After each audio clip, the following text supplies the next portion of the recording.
están todos? Bien. Bien, qué bueno. Gracias a Dios que podemos estar aquí para alabar su nombre, para exaltar a nuestro Señor y Dios. Yo, como siempre, soy también muy nervioso, sobre todo porque el tema de hoy es en especial muy, no complicado, sino creo que esta prédica, después de haber leído tantos libros, después de haber leído tantas veces la Biblia y de estar aquí a punto de hablar de nuestro Señor y Salvador, del perfecto, del único Hijo de Dios, tiene su complicación, sobre todo porque somos seres humanos y no nos alcanza ni siquiera, no nos alcanzan nuestras palabras ni nuestros pensamientos para poder expresar todo lo que Él es. Y bueno, quiero recapitular un poquito. Si recuerdan, la prédica pasada dije que iba a hablar de las 5 solas que se dieron en la Reforma Protestante. La primera que di fue sola Escritura. ¿Y por qué sola Escritura? Porque sola Escritura revela aquel que habría de venir. Nos revela a Jesucristo. Y es más, se dice, la misma palabra de Dios dice, que toda la Escritura da testimonio de Él. O sea que tenemos la fidelidad de la Escritura que nos habla de nuestro Mesías y de nuestro Salvador. Bien, el día de hoy voy a hablar de solo Cristo. Solo Cristo. Y quiero empezar orando, porque para mí esto es bastante importante en este aspecto. Bendito Dios, te doy gracias, Padre Santo, por poder estar aquí delante de mis hermanos, para poder hablar del alto y del sublime, Señor, de nuestro perfecto Dios y Salvador Jesucristo. Te pido que me des fortaleza, que abras mis labios, que tomes control de mis palabras, Señor, que ayudes a la incapacidad de este predicador para poder hablar de todo lo que tú eres, Señor. En el nombre de Jesús, bendecimos y alabamos tu nombre, Señor. Amén. Amén. Bueno, muy bien. Solo Cristo. ¿Y qué significa solo Cristo para esto? En este concepto vemos que solo las demás solas, solo por fe, solo por gracia y solo a Dios la gloria, Cristo está en el lugar central de estas 5 solas. ¿Por qué está en el lugar central de estas 5 solas? Porque Él es el que une todas ellas. La Escritura da testimonio de Él. Pero solamente por fe, en Él somos salvos. Solamente por gracia, porque la gracia de Dios se manifestó en una persona, en Cristo Jesús.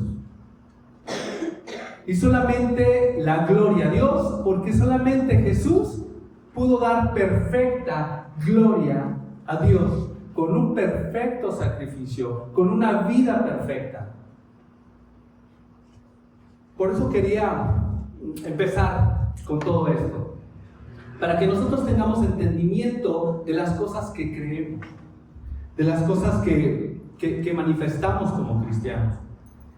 Ahora bien, en este mundo que es tan inclusivo, tan tolerante, al proclamar tantas cosas como que no hay verdades absolutas, como que la forma en que piensan los seres humanos, cada quien tiene derecho de pensar como quiere.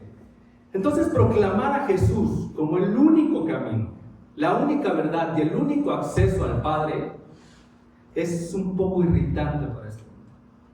Resulta a veces hasta insultante para muchos. Porque no sé si han hablado a lo mejor con alguien que no conozca a Dios, pero cuando tú empiezas a hablar de Jesús, hasta parece que les acabas de decir una grosería, porque la gente parece que se enoja como si les hubiéramos recordado el 10 de mayo. Pero tiene una razón: nuestro orgullo. Porque nosotros no podemos aceptar que alguien tan perfecto como Él haya venido a este mundo y me tenga, y todavía más, que me tenga que decir cómo vivir, cómo llevar mi vida, cómo pensar, cómo amar. Pero hay algo en Jesús bien importante. Nadie en este mundo ha hablado de manera tan exclusivista, como lo hizo Jesús. De una manera tan exclusiva. Y esto ocurre así porque nadie en la historia de la humanidad ha estado tanto en la verdad como Él. Es más, Él es la verdad. Tanto que Jesús dijo esto: yo soy el camino, yo soy la verdad y yo soy la vida. Juan 10:7 dice, y esto es para que notes lo exclusivista que es Jesús, de la forma en que Él se refiere a sí mismo. Dice, entonces Jesús dijo de nuevo, Juan 10 del 7 al 10. Entonces Jesús dijo de nuevo, en verdad les digo, yo soy la puerta de las ovejas. Todos los que vinieron antes de mí son ladrones y salteadores, pero las ovejas no les hicieron caso. ¿Y notas esto que está diciendo Jesús? Dice, yo soy, al principio dice, yo soy la puerta. Todos conocemos para qué sirve una puerta. Para entrar. Pero checa lo que dice esto. Dice, todos los que vinieron antes de mí son ladrones y salteadores. Yo no soy un ladrón, yo no soy un salteador. Todos los que vinieron antes de mí, sí lo son. Eso es exclusivista. Y ve lo que dice, yo soy la puerta, el versículo 9, yo soy la puerta, si alguno entra por mí, será salvo y entrará y saldrá y hallará pasto. Otra vez Jesús con este lenguaje, yo soy la puerta. Si alguno entra por mí, será salvo. No está diciendo si alguno se porta bien, si alguno hace buenas obras, si alguno cree que es justo delante de los demás, no. Dice que solamente en Él podemos ser salvos. Versículo 10 dice que el ladrón solo viene para robar, matar y destruir. Pero ¿qué dice Jesús? Yo he venido para que tengan vida y para que la tengan en abundancia. Eso es exclusivista. Pero Jesús sabía perfectamente quién era Él. Ahora imagínate lo que pensaron las personas en el tiempo de Jesús. Con este tipo de lenguaje. Tan solo con la forma de nombrarse a sí mismo. Yo soy la puerta. Yo soy el nombre de Dios. Pero es que Él era. Y Él es. Él es el alfa, el omega, el principio y el fin. Lo que está entre el principio y el fin, lo que era antes, lo que hay después, Él lo llena todo. Pero el hombre de hoy no cree que la fe cristiana pueda tener o poseer la única verdad. Todo es relativo, para este mundo todo es relativo. Especialmente en este mundo tan moderno, en donde el pensamiento dice que la verdad es relativa a la cultura, a los gustos, a la preferencia y a las opiniones de cada quien. Cada quien piense lo que quiera, haga lo que quiera, porque la verdad no existe. Pero la verdad sí existe y tiene un nombre y se llama Jesús. Y la razón por la que muchas personas y muchos religiosos, incluso hasta el hinduismo, que tiene tantos dioses y tantas maneras de ver las deidades, están dispuestas a aceptar a Jesús como uno más de sus iluminados, es porque están en el error. Pero el error siempre tiene cabida para la verdad. Si escuchaste bien, el error siempre tiene cabida para la verdad. Pero la verdad nunca tiene cabida para el error. Porque entiende que es la verdad. Y moverse un poco de ese espacio tan pequeño es pasar hacia el error. Por eso la verdad es un nombre y es una persona. Por eso la verdad es Jesús. Por eso, cuando nos movemos un poco de Jesús para poner nuestro orgullo, nuestras obras y lo que nosotros hacemos, decimos o somos como personas, es estar totalmente equivocado. Solamente es Él y solamente por Él que podemos ser salvos. La salvación completa y perfecta está en Cristo.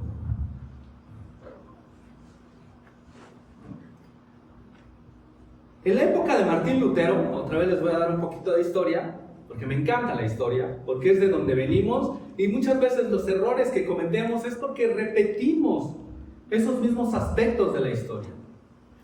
Bien dice un dicho que el que no conoce su historia está condenado a repetirla. En la época de Martín Lutero, la iglesia de Roma enseñaba, y todavía continúa enseñando lo mismo, lo dije en la prédica pasada, que la salvación es en Cristo Jesús. Y si escuchaste bien, la Iglesia Católica dice que la salvación es en Cristo Jesús. Pero lo que no termina de afirmar la Iglesia romanista es que la salvación es solamente en Cristo Jesús. Y menciono esto porque lo dije la prédica pasada, que en el catecismo de hoy en día, en el punto 95, dice que la iglesia enseña que la escritura, el magisterio, la iglesia contribuyen eficazmente a la salvación de las almas. Y con esta afirmación esta iglesia da a entender que de alguna manera la institución o su iglesia juega el mismo papel que Jesús en la salvación de los hombres. ¿Ven cómo pasar de un punto verdadero al error es muy fácil? Pero esto contradice completamente las enseñanzas de las Escrituras.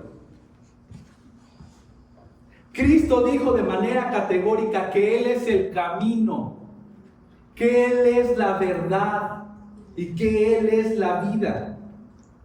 Y que nadie va al Padre solamente a través de Él.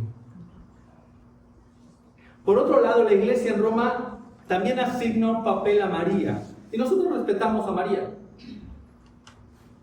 la madre de Jesús. Pero esta iglesia asigna un papel que la palabra nunca le concede.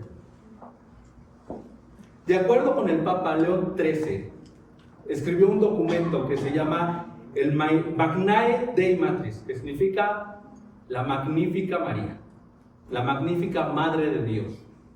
Eso es lo que significa. Y dice, nada de ese inmenso tesoro de todas las gracias que el Señor trajo a nosotros es dado a nosotros que no sea a través de María. ¿Notaste lo que dijo? Que todo lo que tenemos y todo lo que somos solamente viene por María.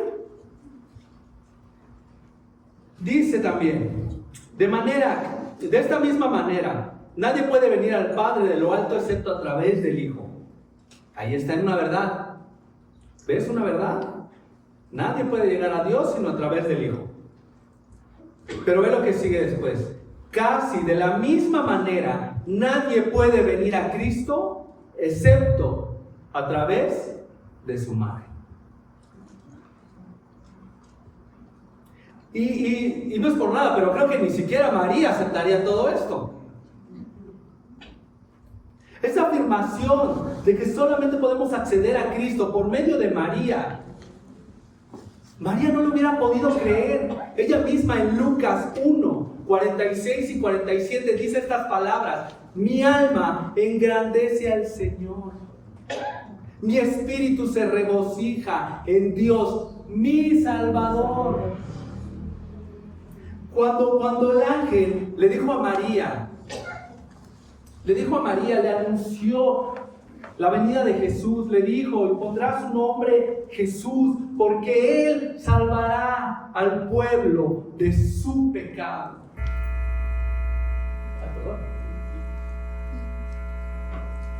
Él salvará al pueblo de su pecado.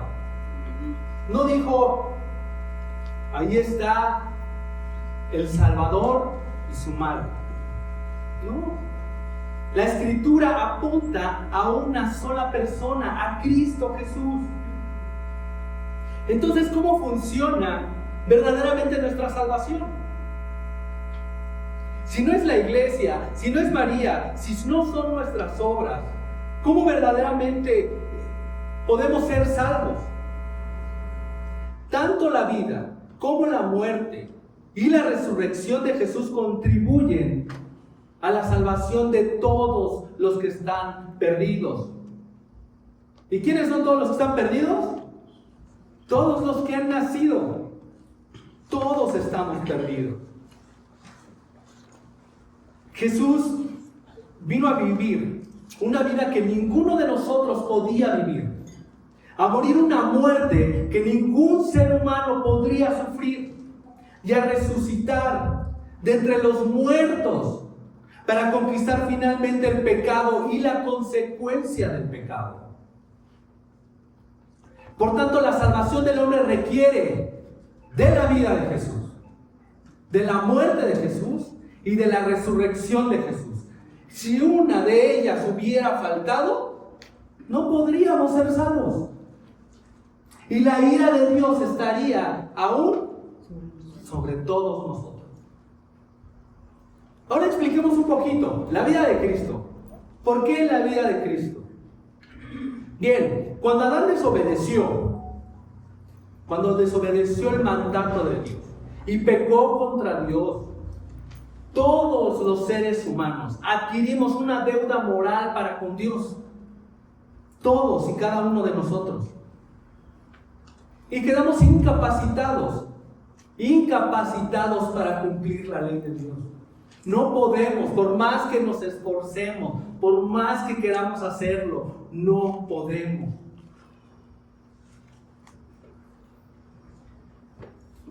Pero ¿quién creen que sí pudo?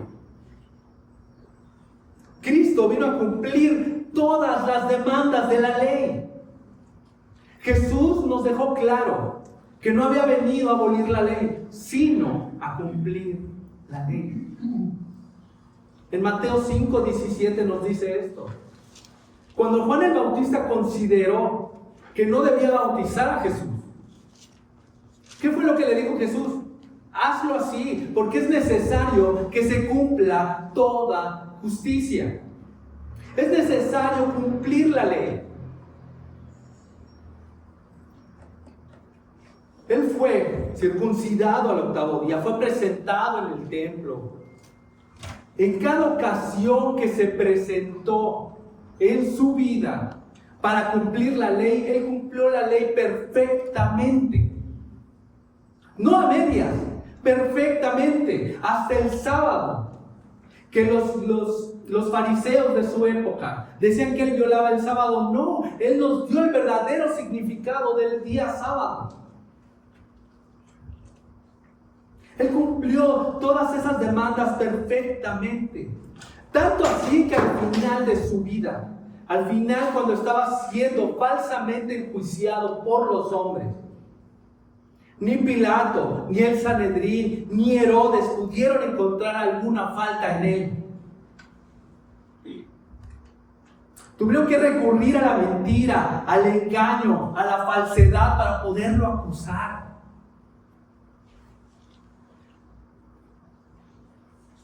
Perfecto en todo su camino, en toda su forma de vivir. La ley que Adán no logró cumplir y que ninguno de nosotros puede. Jesús la cumplió de principio a fin, su vida y no solo su muerte. Su resurrección es importante para la salvación. porque los méritos de su vida fueron puestos en nuestra cuenta delante de Dios. Cuando aceptamos a Jesús, los méritos de Jesús, no los nuestros, lo que Él logró, fue puesto en nosotros. Y en el segundo punto, la muerte de Jesús. ¿Por qué es la importancia de la muerte de Jesús? Bien, él mismo definió esto. Dijo, Él vino. Dice, yo he venido a dar la vida en rescate por muchos. Marcos 10:45. Cada uno de los descendientes de Adán, o sea, tú y yo, nacimos en pecado. Salmo 51:5 dice, yo nací en iniquidad y en pecado me concibió mi madre. Nosotros ya venimos con una deuda moral delante de Dios, una deuda impagable. ¿Por qué? Porque nosotros, cada que vamos creciendo, vamos adquiriendo cada vez más y vamos agrandando esa deuda. Porque vamos pecando cada vez más delante de Dios. Cuando no conocemos a Jesús, esta deuda va acrecentándose. En lenguaje humano se diría que no pagamos ni siquiera los intereses. No podemos pagar, nuestra deuda es impagable para nosotros. El pecado no puede ser perdonado sin que alguien pague por él. De lo contrario, la justicia de Dios se hubiera quedado sin ser satisfecha. Alguien tenía que pagar por ese pecado, por nuestro pecado. Dios es un juez justo. Y Él dice que la paga del pecado, ¿cuál es? La muerte. De manera que Dios Padre condenaba a toda la humanidad al infierno, o enviaba a su Hijo a cumplir la ley. Y habiendo cumplido la ley, fuera a morir a una cruz en lugar de los pecadores. Y así fue como lo hizo. Él llevó nuestros pecados en su cuerpo. Primera de Pedro 2, versículo 24, búscalo.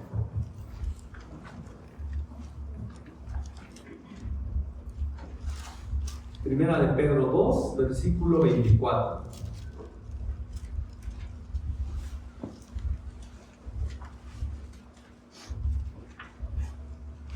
Dice, Él mismo llevó nuestros pecados en su cuerpo sobre la cruz, a fin de que muramos al pecado y vivamos a la justicia.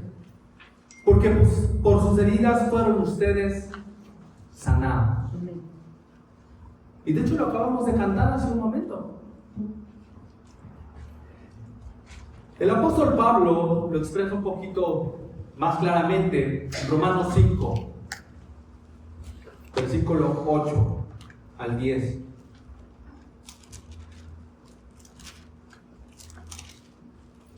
Dice, pero Dios demuestra su amor para con nosotros, en que siendo aún pecadores, Cristo murió por nosotros. Entonces mucho más, habiendo sido ahora justificados por su sangre, seremos salvos de la ira de Dios por medio de él. Porque si cuando éramos enemigos fuimos reconciliados con Dios por la muerte de su Hijo, mucho más, habiendo sido reconciliados, seremos salvos por su vida. Ahora ven a este precioso Salvador que tenemos. Él llevó nuestro pecado en esa cruz. El justo por los injustos. Si Jesús no hubiera cumplido la ley de Dios perfectamente, nunca hubiera podido ofrecerse como sacrificio para Dios. Cuando se ofrecía sacrificio por el pecado, debían ¿qué? Tener un becerro. ¿Un becerro qué era? Un borreguito, pero que sin defecto, decía la ley. Sin defecto alguno. Él es el Cordero de Dios que quita el pecado del mundo. Lo dijo Juan el Bautista. Perfecto en todos los sentidos. El único que podía ofrecerse como sacrificio por todos los pecados de la humanidad. Por eso Jesús, estando en esa cruz, supo perfectamente que había cumplido lo que el Padre le había encomendado. La misión por la cual había venido. Por eso pudo decir en la cruz. Entonces Jesús, cuando hubo tomado vinagre, dijo: consumado es. E inclinando la cabeza, entregó el Espíritu. Y con una sola palabra, con estas solas palabras, Jesús expresó que todo el trabajo de redención había sido terminado en esa cruz. Y escucha bien, el trabajo que Él había adquirido, el trabajo de redimir al hombre delante de Dios. Pero aquí todavía no estoy hablando de salvación. Estoy hablando de que fuimos redimidos, porque nosotros merecíamos estar en esa cruz. Nosotros éramos los que éramos enemigos de Dios.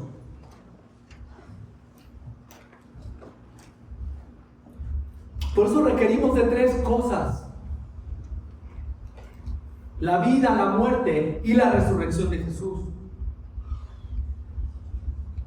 Prácticamente pensar que las obras del ser humano, manchadas por el pecado, pueden contribuir en lo más mínimo a la salvación, eso es una blasfemia. La muerte de Cristo fue vicaria. Y yo también me sorprendí con esta palabra vicaria. ¿Qué es vicario? Vicario esta palabra viene del latín y significa sustituto. Por eso ahora imagínate cuando le dicen al Papa, al que sea, el que esté de turno, que ya ni me sé su nombre, él es el vicario de Cristo. ¿Qué blasfemia tan grande? ¿Qué están diciendo? ¿Él es el sustituto de Cristo? No. Bien, ahora esta palabra dice que es la sustitución. En otras palabras, yo, Memo, tenía que haber sido clavado en esa cruz por mis pecados. Pero Jesús tomó mi lugar. Pablo, en 2 Corintios 5:21, donde dice que el que no conoció pecado, fue hecho pecado por nosotros. El que no conoció pecado, fue hecho pecado por nosotros. ¿Vas dimensionando lo que hizo Jesús? Y de verdad, cuando yo entendí que yo debía haber estado en esa cruz, que mis pecados me llevaban a esa cruz, entiendo cada vez más la santidad de Jesús, su amor, su perfección. Porque si tú vas y le preguntas a cualquiera del mundo allá afuera, les dices: ¿quién es Jesús? ¿Qué hizo Jesús? Y te van a decir: sí, Jesús vivió hace miles de años y murió en una cruz por los pecados del mundo. O sea que sí lo saben. Sí lo saben. Pero una cosa diferente es saber que Él vino a morir en una cruz por nosotros, declararlo como nuestro Salvador, pero no como nuestro Señor. Porque si Jesús no es el Señor de todo, entonces no es Señor de nada. Si no es el Señor de tu vida, entonces no es Señor de nada. Porque no podemos tomar a Jesús simplemente como nuestro Salvador, pero no como nuestro Señor. Someternos al señorío de Cristo radica en luchar con tu ego, luchar contra ti mismo, contra tus propias obras, contra lo que tú eres, y saber que el que debía estar crucificado en esa cruz éramos nosotros. Ahora la muerte de Jesús fue propiciatoria. ¿Y qué quiere decir otra palabra? Propiciatorio. ¿Qué quiere decir? Que este sacrificio calmó la ira de Dios. Nosotros, bien lo dice la Escritura, nosotros estábamos bajo la ira de un Dios santo, de un Dios perfecto, que no puede ver el pecado, que castiga el pecado. Pero la sangre de Jesús calmó la ira de ese Dios que estaba airado con el pecado.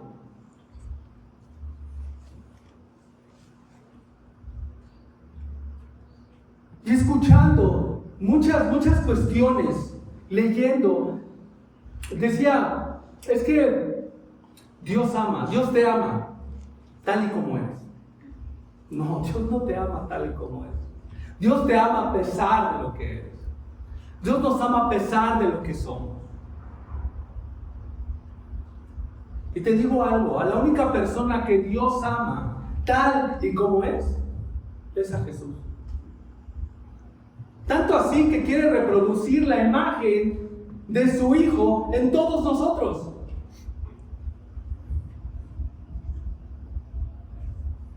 Dios es un juez justo. Dice el Salmos 7, versículo 11. Dice que Dios es un juez justo. Un Dios que se indigna cada día contra el impío.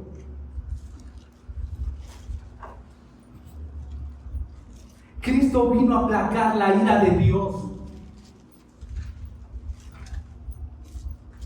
Romanos 3:25 dice: a quien Dios exhibió públicamente. Ve lo que hizo Dios. Muchas veces pensamos que nosotros, ¿quién mató a Jesús? No, pues fueron los romanos. No, fueron los judíos. Fui yo. ¿Sabes quién mató a Jesús? Dios mismo. Dios mismo lo exhibió públicamente como propiciación por su sangre, a través de la fe, como demostración de su justicia.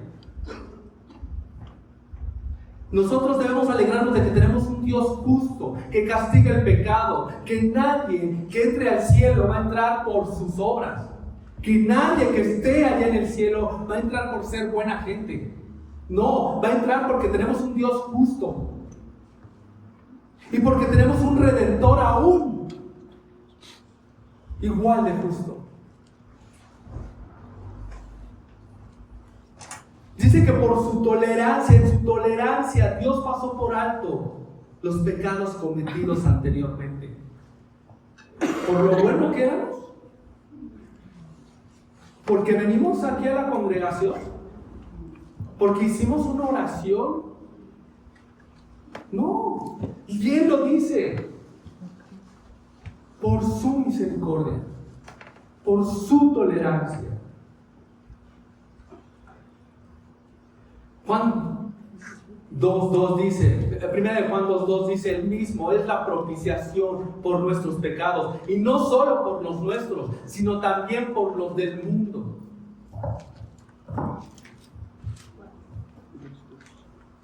Por eso es importante que sepamos qué es lo que obra la muerte de Jesús para nuestras vidas. ¿Qué es lo que hizo Jesús en esa cruz? Calmó la ira de Dios contra nosotros, pagó por nuestros pecados. Pero todo esto no hubiera sido completo sin la resurrección de Jesús. Y muchos teólogos me encanta que han dicho que la resurrección de Jesús al tercer día es el amén del Padre al sacrificio de su Hijo. Ciertamente esto representa que si ese sacrificio llenaba todas las demandas de la ley, si no hubiera sido de esa forma, Dios nunca hubiera aceptado ese sacrificio, nunca lo hubiera dado por bueno ni válido. La muerte de Jesús a nuestro favor fue vital, pero no era suficiente. Y vamos a leer este texto, 1 Corintios 15, del 12 hasta el 19. Quiero que notes lo importante que es la resurrección de Jesús para la vida del creyente. 1 Corintios 15, 12 al 19, dice: ahora bien, si se predica que Cristo ha resucitado de entre los muertos, ¿cómo dicen algunos de ustedes que no hay resurrección de los muertos? Y si no hay resurrección de los muertos, entonces ni siquiera Cristo ha resucitado. Y si Cristo no ha resucitado, vana es entonces nuestra predicación y vana también la fe de ustedes. Aún más, somos hallados testigos falsos de Dios porque hemos testificado contra Dios que Él resucitó a Cristo, a quien no resucitó, si en verdad los muertos no resucitan. Porque si los muertos no resucitan, entonces ni siquiera Cristo ha resucitado. Y si Cristo no ha resucitado, la fe de ustedes es falsa. Todavía están en sus pecados. Entonces también los que han dormido en Cristo están perdidos. Si hemos esperado en Cristo para esta vida solamente, somos de todos los hombres los más dignos de lástima. Este solo pasaje nos muestra la importancia de la resurrección de Cristo en la salvación de los seres humanos. ¿Por qué? Porque Cristo resucitó al tercer día, se levantó de entre los muertos, completando así toda nuestra salvación.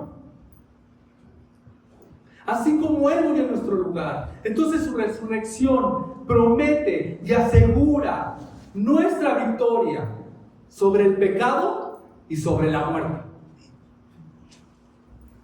Por lo que Él hizo, por su vida, por su muerte y por su resurrección, ahora puedes luchar contra el pecado. Ahora Él te ha dado la capacidad de vencer al pecado por medio de su Espíritu Santo.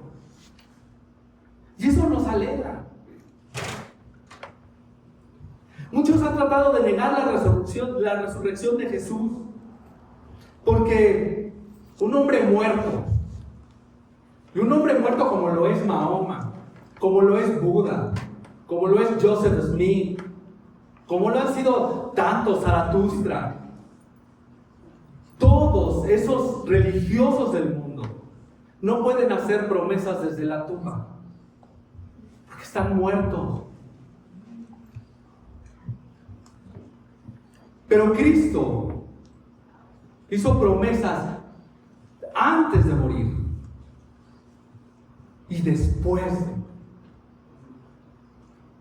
Su resurrección nos brindó la veracidad de sus promesas, de que lo que Él decía era verdad, que en Él tenemos vida eterna. ¿Y cómo hizo aquellas promesas? Las hizo después de estar en una tumba. Cuando vio a sus discípulos y les dijo: vayan y hagan discípulos a todas las naciones, pero no los dejaré solos, ustedes tendrán poder, porque el Espíritu de Dios vendrá sobre ustedes.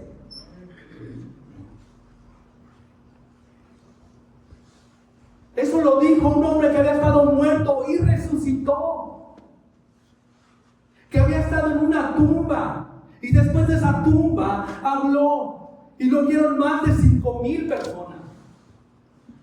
Esa es la importancia de la resurrección de Jesús para nuestra vida como cristianos.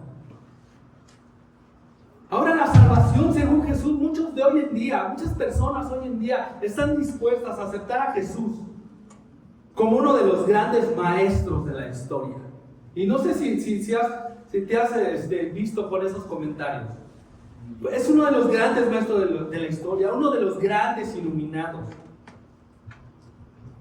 Otros más estarían dispuestos a decir que Él es el más grande de los iluminados. Pero cuando Jesús se refirió a sí mismo, lo hizo de una manera totalmente exclusiva. ¿Por qué? Porque Él dijo, vengan a mí. Mateo 11:28. Y te los voy a dar así porque son muchos. En Mateo 8:22, en Mateo 9:9, en Mateo 19:21 les dijo a sus discípulos, síganme a mí. Juan 7:38 dijo, el que cree en mí.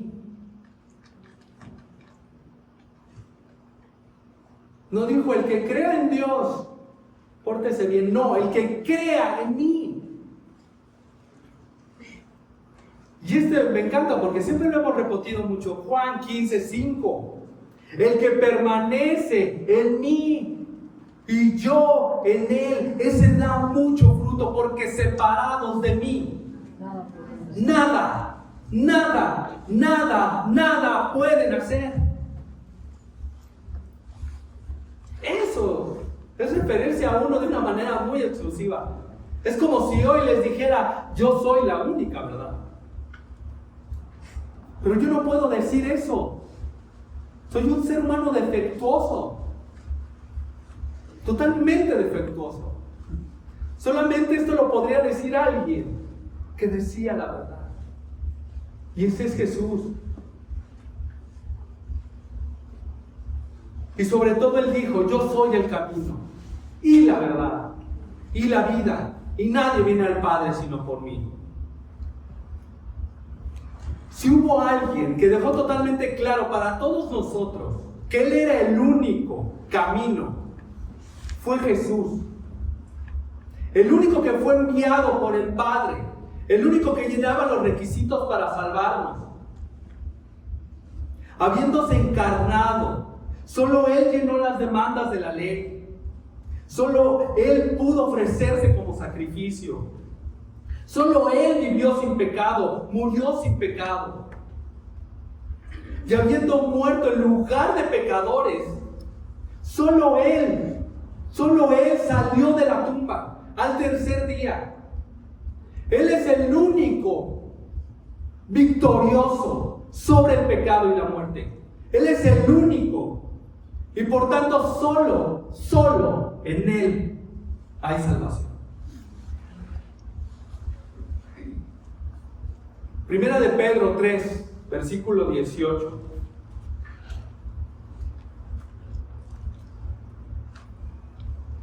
Dice, porque también Cristo murió por los pecados una sola vez, el justo por los injustos, para llevarnos a Dios, muerto en la carne, pero vivificado en el Espíritu. Él es el camino que hay que seguir. Él es la verdad que tenemos que creer. Y Él es la vida que tenemos que vivir.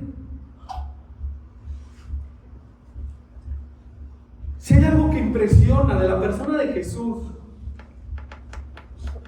es que muchas veces con frecuencia Él habla, no en cuestiones de lo que Él hace. Porque eso es fácil decir, pues es que Jesús hace esto, Jesús hace aquello. No, Jesús mismo habló de sí mismo, no de las cosas que hace, sino de las cosas o de lo que Él es. Él dijo, yo soy el camino, la verdad y vida. Él dijo, yo soy la puerta. Él dijo, yo soy el buen pastor. Yo soy el pan de vida. Yo soy la luz del mundo. Yo soy la resurrección y la vida. Yo soy la vid verdadera. Estas no son cosas que hace, son cosas que Él es. El gran yo soy. El único Dios que se presentó delante de Moisés y le dijo su nombre. Yahweh, yo soy. El resto de los maestros del mundo siempre hablan en términos de lo que pueden hacer o enseñar. Dicen, yo te digo la verdad, yo te enseño el camino. Jesús no dijo eso. Jesús te dijo, ¿quieres un camino? Yo soy el camino. ¿Quieres vivir una buena vida? Yo soy la vida.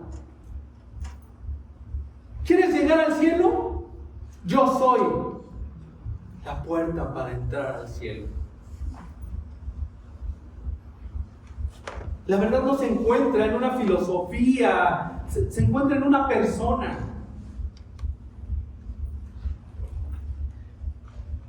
Jesús le dijo a sus discípulos, en la casa de mi Padre muchas moradas hay. Si no fuera así, yo se los hubiera dicho. Porque voy a preparar un lugar para ustedes. Y si me voy y preparo un lugar para ustedes, vendré otra vez y los tomaré conmigo. Porque donde yo estoy, allí estén también ustedes. Y conocen el camino, a dónde voy. Y Tomás preguntó, Señor, si no sabemos a dónde vas, ¿cómo vamos a conocer el camino?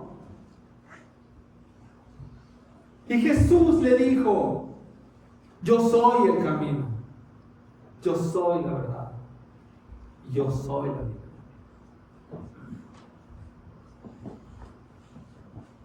Como Tomás estamos muy perdidos. El ser humano está perdido. No sabemos a dónde vamos. No sabemos. Pero Jesús es el camino. Jesús no simplemente habló con la verdad. Él es la verdad. Y la promesa que les está haciendo aquí, les está diciendo, cuando yo venga de nuevo. No hay maestro que diga eso. No hay maestro que diga, yo al final de los tiempos vendré de nuevo. No hay nadie que lo haya dicho. Y es más,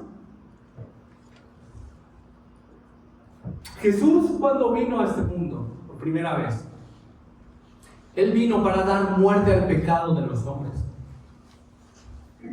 Pero cuando venga por segunda vez, vendrá a dar muerte a los hombres pecadores.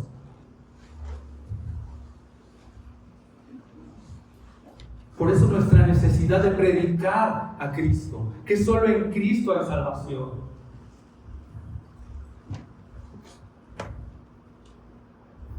Ahora, si nuestra salvación está perfecta en Cristo, ¿cómo reaccionamos entonces a esta salvación tan grande? Porque pasamos entonces de lo teórico ahora a lo teórico. ¿Qué hacemos? ¿Cómo lo tomamos? Porque muchas veces, como te lo he dicho, preferimos tomar a Jesús solamente como Salvador, pero no como Señor. Porque los hombres somos orgullosos. No nos gusta que nos digan las cosas que tenemos que hacer. No nos gusta someternos ante nadie. Todavía recuerdo las palabras de mi padre Manciello: usted no se deje de nadie. Ya lo llevo. Bueno, gracias a Dios me trajo aquí, pero por su misericordia. Pero cuando reconocemos nuestra bancarrota espiritual, reconocemos que no hay obra que pueda acercarse siquiera a un sacrificio tan grande como el de Jesús. Hay gente que sí lo entendió. Y no sé si has oído del ladrón en la cruz.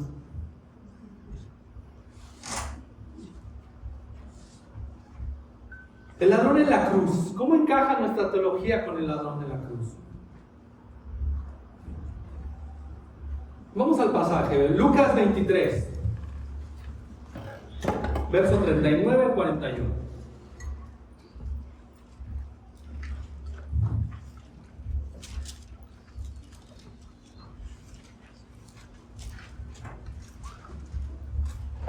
Dice, uno de los malhechores que estaban colgados ahí le lanzaba insultos a Jesús diciendo: ¿no eres tú el Cristo? Sálvate a ti mismo y a nosotros. Pero el otro le contestó y reprendiéndolo le dijo: ni siquiera temes a tu Dios a pesar de que estás bajo la misma condena. Nota esto lo que está diciendo. No temes a tu Dios a pesar de que tú estás bajo la misma condena.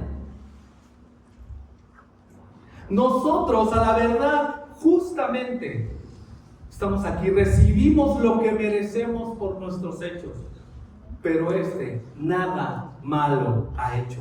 Entonces Jesús le dijo: en verdad te digo, hoy estarás conmigo en el paraíso. Este hombre, condenado a muerte junto con Jesús, no hizo ni un viaje misionero. No fue servidor. No dio diezmos. No llevaba ropa de iglesia. No dijo la oración del pecador.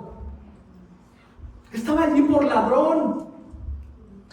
Jesús no tomó su dolor, ni sanó su cuerpo, ni golpeó a sus escarnecedores, ni lo vengó contra de ellos.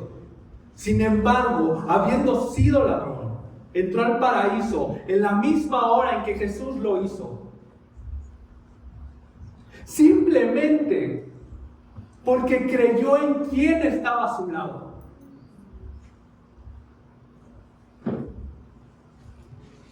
Aún con las manos extendidas como él, ni siquiera pudo tocarlo. No pudo arrodillarse. Nunca predicó en una iglesia. No tuvo luces brillantes, ni máquinas de humo. Estaba desnudo en una cruz, sin siquiera poder cruzar las manos ni arrodillarse delante de Dios. Simplemente un ser humano humillado y pidiendo misericordia delante del único Dios. Delante del autor de la vida. Porque conocemos este verso, porque de tal manera amó Dios al mundo. Pero dejamos de enfocarnos en la segunda parte del texto, para que todo aquel que en él cree no se pierda, mas tenga vida eterna. Porque no vino Dios a condenar al mundo, sino porque no vino a Dios a condenar al mundo, sino a salvarlo. Filipenses 3. Vamos a ver a un hombre. ¿Recuerdas la historia? Déjame decirte primero la historia. ¿Recuerdas al joven rico que le dijo maestro bueno? Y que al final de decirle, cuando Jesús le pregunta, pues cuando Jesús le dice, cumple los mandamientos. Ah, Señor, pues yo ya los he cumplido. Ah, entonces vende todo lo que tienes, dáselo a los pobres y ven y sígueme.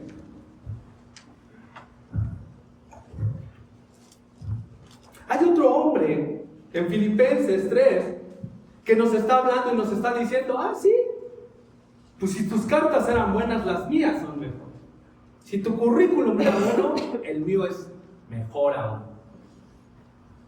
Es Pablo diciendo, Filipenses 3, versículo 3 al 9, dice: porque nosotros somos la verdadera circuncisión, que adoramos en el Espíritu de Dios y nos gloriamos en Cristo Jesús, no poniendo la confianza en la carne. Aunque yo mismo podría confiar también en la carne. Si alguno otro cree tener motivo para confiar en la carne, yo mucho más. Circuncidado a los 8 días de nacer, del linaje de Israel, de la tribu de Benjamín, hebreo de hebreos, en cuanto a la ley, fariseo, en cuanto al celo, perseguidor de la iglesia, en cuanto a la justicia de la ley, hallado irreprensible. Son buenas sus cartas, ¿no? ¿Contratado?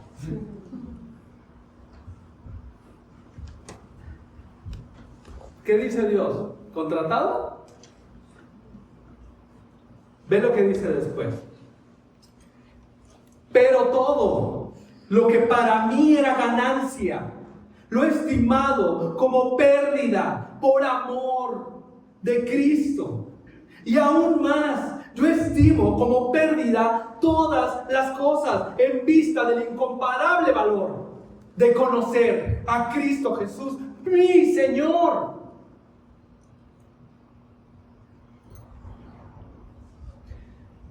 Por el que lo he perdido todo y lo considero como basura a fin de ganar a Cristo y ser hallado en Él, no teniendo mi propia justicia derivada de la ley, sino la que es por la fe en Cristo, la justicia que procede de Dios sobre la base de la fe. Todo lo tengo por basura. Cristo es lo único de valor que tenemos. Yo mismo me he encontrado abrazando mi basura, aferrándome a mi basura. Porque tienes un trabajo, gracias a Dios. Porque tienes estudios, gracias a Dios. Pero ¿sabes qué? Todo eso es basura. Basura porque lo único que tiene valor en este mundo es Cristo, su sacrificio, su muerte, su vida, su resurrección. Solo Cristo es el que salva. Su nombre lo dice. Jesús, Yehoshua, el que salva, Dios salva, significa. Solo Él, solo Cristo. Aquí vemos a un hombre que ha entregado todo lo que tiene para seguir a Cristo.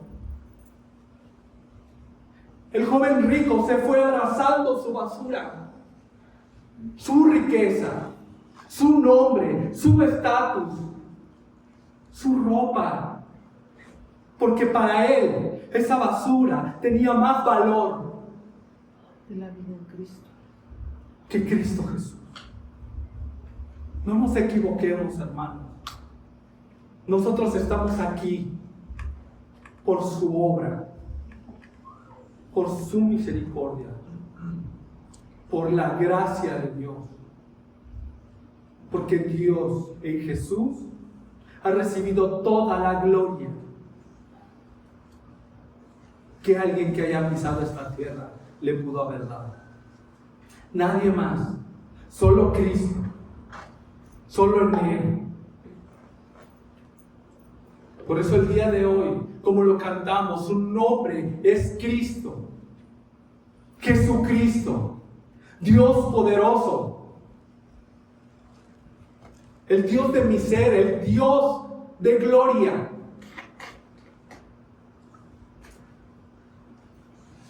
Solamente Cristo. Solo Cristo.